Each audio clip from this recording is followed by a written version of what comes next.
Law of attraction का action?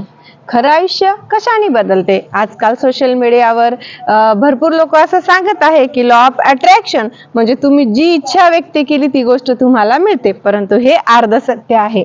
90 दिवसात आयुष्य बदलूया या सिरीजचा 63वा दिवस आहे आणि आजचा हाच विषय आहे की लॉ ऑफ अट्रॅक्शन म्हणजे फक्त आपण साऱ्या गोष्टी घरात बसून इच्छिल्यावर आपल्याला मिळतात का? मुळीच नाही. नुसतं स्वप्न पाहून काहीच होत नाही. पाऊल टाकल्याशिवाय समोरचा रस्ता दिसत नाही. नुसत्या विचारांनी आग पेटत नाही आणि मेहनतीशिवाय यश मिळत नाही. मी एक सोपंसं उदाहरण देते. एखादा विद्यार्थी आहे, तो इंजिनिअरिंगच्या पहिल्या वर्गाला आहे. त्याची इच्छा आहे भारतातल्या नाही तर जगातल्या सर्वात मोठ्या पगाराची नोकरी करायची. तर ही गोष्ट मुळीच चुकीची आहे आणि प्रत्येकाने स्वप्न पाहिली पाहिजे आणि खूप मोठी स्वप्न पाहिली पाहिजे, शक्य न वाटणारी स्वप्न पाहिली पाहिजे. परंतु नुसतं विचार केले आणि ती नोकरी त्या मुलाला किंवा मुलीला मिळेल का? मुळीच नाही. त्याला पहिल्या वर्षापासून सध्या मार्केटमध्ये कोणते कोर्सेस चालू आहेत, सर्वात जास्त डिमांड कोणत्या कोर्सला आहे, कोणता कोर्स आपण आत्मसात केल्याच्या नंतर आपल्याला चांगल्या पगाराची नोकरी मिळेल आणि तो कोर्स आपल्याला डायरेक्ट येईल का, त्याच्या अगोदर आपल्याला छोटे 7-8 कोर्सेस शिकावे लागतील. कारण कोणतीही अवघड गोष्ट ही डायरेक्ट येत नसती. बेसिक पासून ऍडव्हान्स पर्यंत आपल्याला एखादी गोष्ट शिकावी लागत असते. सुरुवात काहीच नाही जर आपल्याला येत नसेल आणि आपल्याला खूप मोठी अपेक्षा असेल तर छोट्या कोर्स करत करत त्या कोर्स पर्यंत आपल्याला जावं लागतं. मी सोपं उदाहरण देते. आपल्याला ड्रेस डिझायनर बनायचे पण शिलाई पण मारता येत नाही. आपण बनवू शकतो का? हो, मुळीच नाही. अगोदर आपल्याला शिलाई मारायला शिकावं लागेल, वाकडे तिकडे कट होईल आणि नंतरच आपण त्या दिशेला जाऊ. डायरेक्ट तर आपण फॅशनचा ड्रेस कट करून शिवू शकत नाही. प्रत्येक गोष्टीमध्ये तसंच असतं. मग जे आजकाल हे सोशल मीडियावर ट्रेंड चालला आहे की फक्त विचार करा, रोज मनन चिंतन करा, हे सत्य आहे, मी याला नाही म्हणत नाही. परंतु नुसतं मनन चिंतन करू नका, तर त्या गोष्टीचा एक प्लॅन आखा, छोटा आखा, दररोजचा आखा. त्या गोष्टीला वेळ द्या. कोणतीही गोष्ट असो, छोटी असो मोठी असो. मी स्वतः सोशल मीडिया चालवते, मला काहीच एडिटिंग वगैरे जास्त येत नाही. मग माझा प्लॅन काय आहे? माझ्याकडे दिवसातला मला 10 मिनिट जरी वेळ मिळत असेल तर माझा प्रयत्न असतो की मी एडिटिंग मध्ये अजून काही शिकू का. मला कधी कधी काही जमत नाही तरी सुद्धा मी शिकण्याचा प्रयत्न करत असते. नुसतंच मी विचार केला मला व्हिडिओ बनवायचे आहे, परंतु मी सुरुवातच केली नाही तर मी व्हिडिओ बनवेल कसे आणि तुमच्यापर्यंत पोहोचवेल कसे. कोणतीही गोष्ट असो, शिक्षण असो, नोकरी असो, तुमचा व्यवसाय असो किंवा तुम्हाला आजपासून काहीतरी शिकून भविष्यामध्ये पैसे कमवायचे असो, तुम्ही कितीही मोठं स्वप्न पहा, पण नुसतं स्वप्न पाहिल्याच्या नंतर, मनन चिंतन केल्याच्या नंतर 100 वेळा 1000 वेळा, काही लोक सांगतात वहीमध्ये लिहा, चांगली गोष्ट आहे. ते सांगतात 10 वेळा लिहा, 1000 वेळा लिहा, वही बंद करून टाका, ते स्वप्न पूर्ण होईल. परंतु हे अर्ध सत्य आहे. नुसतं लिहिलं आणि तुम्ही त्या दिशेने काहीच काम केलं नाही, पहिलं पाऊलच उचललं नाही, तर तुम्ही त्या गोष्टीच्या शिखरापर्यंत कधीच जाणार नाही. एखादी गोष्ट जर तुम्हाला करायची असेल, तुम्ही स्वप्न पाहिलं असेल, पहा. प्रत्येकाने खूप मोठं स्वप्न पहा, परंतु दररोज त्या दिशेने एक एक पाऊल पुढे टाका. तुम्ही त्या गोष्टीला एका वही घ्या, एक पेन घ्या, त्यामध्ये ती गोष्ट लिहा. त्या गोष्टीसाठी तुम्हाला दररोज काय करावं लागतं? तुमच्याकडे अगोदर किती नॉलेज आहे, तुमच्याकडे माध्यम किती आहेत, त्या गोष्टीबद्दल कुणी असा व्यक्ती आहे का त्याच्यामध्ये पारंगत आहे, त्याच्याशी बोला, व्हिडिओ पहा, पुस्तकं वाचा आणि त्या गोष्टीमध्ये सर्वोत्तम करायचं असेल तर त्या गोष्टीला तेवढा वेळ द्या. त्या गोष्टीची छोटी ना छोटी गोष्ट शिका आणि आयुष्यामध्ये पुढे जा. आयुष्य फक्त विचारांनी बदलत नाही. विचार हे आयुष्य बदलण्याची सुरुवात असू शकते, परंतु आयुष्य बदलते हे कर्म आणि त्या गोष्टीसाठी लागणाऱ्या दैनंदिन जीवनाच्या कर्मानी. नुसते कर्म नाही तर त्या कर्मालाही सातत्य हवं. तुम्ही जितकं मोठं स्वप्न पाहाल तेवढा मोठा प्लॅन असेल आणि तेवढे जास्त दिवस तुम्हाला ते स्वप्न प्राप्त करायसाठी लागतील. आणि एका दिवसामध्ये एक व्यक्ती 10 मिनिट देत आहे, एक व्यक्ती 1 तास देत आहे आणि दुसरीच व्यक्ती त्या दिवसातला त्याच्याकडे जर भरपूर वेळ असेल तर 10 तास देत आहे आणि तेही योग्य प्रकारे देत आहे. तर जो व्यक्ती सर्वात जास्त तास देईल आणि नुसते तासच नाही तर खरोखरच त्या 10 तासांमध्ये तो पूर्णपणे त्या गोष्टीला लागणारी माहिती गोळा करेल किंवा त्या क्षेत्रामध्ये पुढे जाण्याची माहिती गोळा करेल, तोच व्यक्ती लवकर जाईल. तर तुम्हाला एखाद्या गोष्टीमध्ये आयुष्यामध्ये खूप काहीतरी प्राप्त करायचं असेल तर विचार करा. विचार नुसतं करू नका, तर ती गोष्टी दैनंदिन जीवनामध्ये अंमलात आणा. नुसते अंमलात आणू नका, तर त्या गोष्टीला एक सातत्य ठेवा. न चुकता सातत्य ठेवा. सुरुवात 10 मिनिटापासून करा, नंतर अर्धा तास, नंतर 1 तास. तुम्हाला तुमचं स्वप्न जेवढ्या लवकर प्राप्त करायचं आहे तेवढा जास्त वेळ त्या गोष्टीला द्या. आणि मग त्यावेळेस तुमचं हे मॅनिफेस्टेशन आहे किंवा जे आजकाल लोक सांगतात ती कोणती गोष्ट आहे, ती ॲक्शन कर्माशिवाय पूर्ण होत नाही. त्या गोष्टीला ॲक्शन करा आणि मग आयुष्यामध्ये बघा तुमच्या कसा बदल घडतो. तो फक्त विचार केल्याने आयुष्य बदलता का हो? मुळीच नाही. मग विचार करून त्या विचारांवरती ॲक्शन केल्याने आयुष्य बदलतं.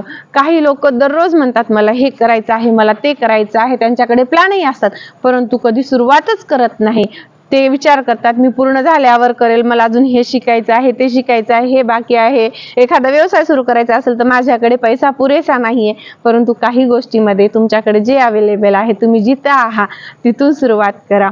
दररोज सुरुवात करा. थोडंसं चुकतच असते माणसाच्या आयुष्यामध्ये. काही गोष्टी आपण जोपर्यंत स्वतः शिकत नाही तोपर्यंत काही कळतच नाही. सुरुवातच केली नाही तर त्यातली अडचणी कळत नाहीत. आपल्यामध्ये काय कमी आहे, त्या कशा भरून काढायच्या, आपल्या उणिवा कुठं आहेत हे सुद्धा कळत नाही. नुसतं विचार केल्याने माणसाला पूर्ण गोष्ट कळत नसती. जेव्हा आपण ॲक्शन घेतो एखाद्या क्षेत्रामध्ये जाण्यासाठी, ती गोष्ट आपल्याला सोपी वाटते का अवघड वाटते? जेव्हा एखादी गोष्ट यायला लागते तेव्हा ती सोपी वाटते. एखादी गोष्ट आली नाही की मग ती अवघड वाटते. आता आपण या क्षेत्रामध्ये करावा की नाही की असंही वाटायला लागते. परंतु ती गोष्ट कितीही अवघड असेल तर तुम्ही वारंवार त्या गोष्टीला करण्याचा प्रयत्न केला, आत्मसात करण्याचा प्रयत्न केला, तर जगात असा कोणताही आजच्या काळात विषय उरलेला नाही की तुम्ही त्या विषयामध्ये आयुष्यात मोठं स्थान प्राप्त करू शकत नाही.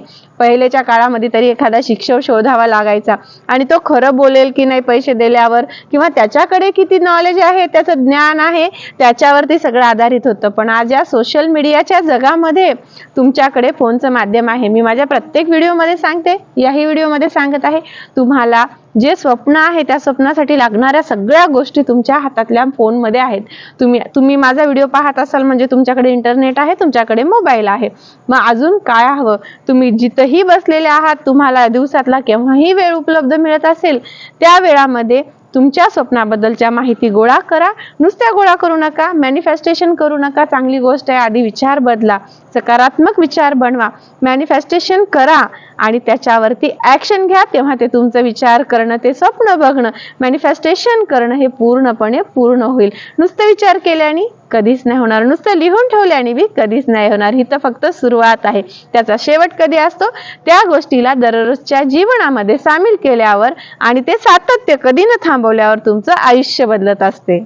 सध्याच्या काळामध्ये जास्तीत जास्त विद्यार्थ्यांना जर विचारलं की तुम्ही काय करत आहात तर ते सांगत आहे आम्ही कॉम्पिटिटिव्ह एक्झामची तयारी करत आहोत म्हणून.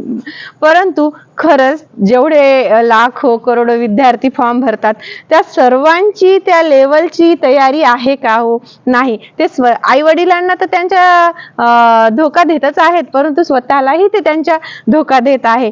तुम्ही स्वतःला कधीच धोका देऊ नका. मॅनिफेस्टेशन करा, परंतु प्रत्येकाला माहित असतं आपण काय करू शकतो, आपण काय करू शकत नाही. जागा एकच असती कधी कधी आणि फॉर्म लाख असतात, मग उरलेली एक जागा जवळगडी.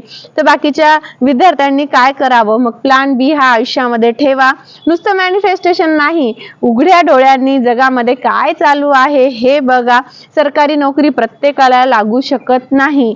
जेवढ्या जागा असतील तेवढ्यांनाच लागणार. मग नाही लागली तर बी प्लॅन असावा. काळ बदललेला आहे. एखादी स्किल 10वी झाली असेल तर आतापासून डेव्हलप करा, 12वी झाली असेल तर करा. तुम्ही करत असाल तर चांगलीच गोष्ट आहे. तुमचं वय जरी जास्त असेल आणि तुम्हाला सरकारी परीक्षेची तयारी करायची असेल तरी सुद्धा हातामध्ये एखादी स्किल, छोटासा व्यवसाय, छोटीशी कला, काहीतरी गोष्ट एक्स्ट्रा ठेवा.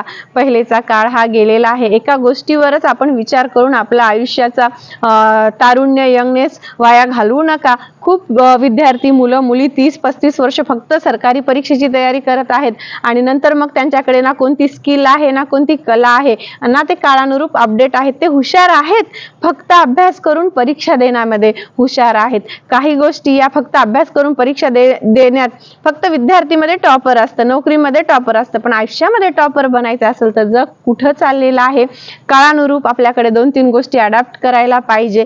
ही गोष्ट नाही झाली तर ही गोष्ट करायला पाहिजे आणि आपण स्वतःच्या वयाची अट ठरवायला पाहिजे. जास्तीत जास्त जे विद्यार्थी असतात ते मध्यमवर्गीय घरातून आलेले असतात. आईवडिलांचं वय वाढत चाललेलं असतं आणि नंतर ते म्हणतात की आम्ही खूप अभ्यास केला होता, परंतु प्रत्येक विद्यार्थ्याला हे स्वतःला माहित आहे की आमची लायकी नव्हती, आम्ही तेवढे हुशार नव्हतं, फक्त ते टाइमपास करतात. मी सर्वांना ब्लेम करत नाहीये, त्याच्यातले 20%च विद्यार्थी असतात जे खरोखर मेहनत करतात आणि बाकीचे असेच असतात. स्वतःला धोक्यामध्ये ठेवू नका. एका वयानंतर स्वतःचा पैसा स्वतःच्या हातामध्ये पाहिजे असतो. या क्षणापासून स्वतःचं एक स्वप्न बघा, सरकारी परीक्षेची तयारी करा, पण त्याच्या सोबत अजूनही 2-3 गोष्टी ठेवा. आयुष्यामध्ये प्लॅन बी ठेवा, मॅनिफेस्टेशन करा, दररोज त्या गोष्टीला वेळ द्या आणि येणारं आयुष्य हे पूर्णपणे बदलून टाका. ऍक्शन शिवाय मॅनिफेस्टेशन म्हणजे स्वतःला दिलेली खोटी आशा. या क्षणापासून जेही स्वप्न पाहिलं त्या स्वप्नाला दररोज कर्मामध्ये आणा. त्या विषयासाठी दररोज एक कार्य करा. दिवसातला जेवण जसं अनिवार्य असता जगण्यासाठी, एखाद्या दिवशी चुकून उपवास पकडला तर स्किप होतं, त्याच प्रकारे आयुष्यामध्ये स्वतःच्या स्वप्नाला दररोज न चुकता वेळ द्या.